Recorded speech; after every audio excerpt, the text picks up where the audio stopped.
Salut tout le monde, c'est Totan, j'espère que vous allez bien. Aujourd'hui on se retrouve pour une toute nouvelle vidéo sur une review de ma nouvelle souris qui est la Razer Viper édition Mercury. Juste avant les gars, j'ai envie de vous faire une mention tout simplement parce que vous avez pété littéralement ma dernière vidéo qui a 250 vues et elle a pété 10 jours après qu'elle soit postée. Donc vraiment merci beaucoup, je vous en remercie. Aussi n'hésitez pas à vous abonner à cette chaîne secondaire en lâchant votre abonnement et en activant la cloche, en lâchant le petit pouce bleu, ça régale toujours. Je pense qu'on est parti pour la vidéo. On est prêt? Allez, c'est parti!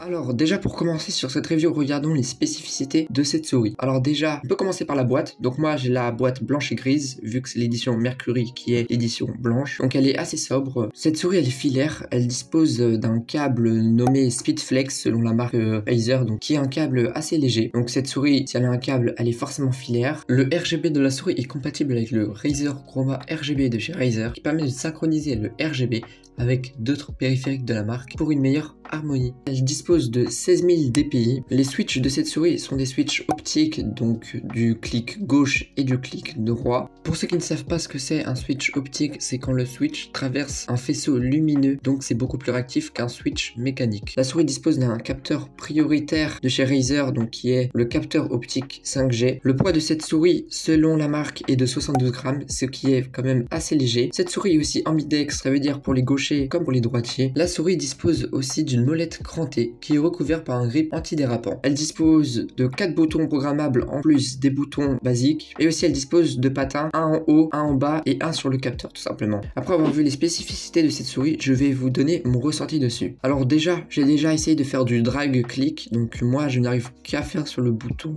clic droit, je ne sais pas, après je suis pas un spécialiste. La forme de la souris pour moi, même si elle est ambidextre, sachant que moi je suis droitier, je la trouve très correcte. Elle est très confort. En plus sur la souris il y a une mousse donc qui permet un meilleur confort pour le pouce tout simplement. Le plastique de la souris ne fait pas du tout cheap, il est assez haut de gamme selon moi. Et quand j'ai utilisé la souris, je n'ai pas du tout senti le câble, que ce soit en utilisation bureautique ou même un peu gaming. S'il y en a qui veulent se donner une idée du bruit de la souris, je vous donne un extrait tout de suite.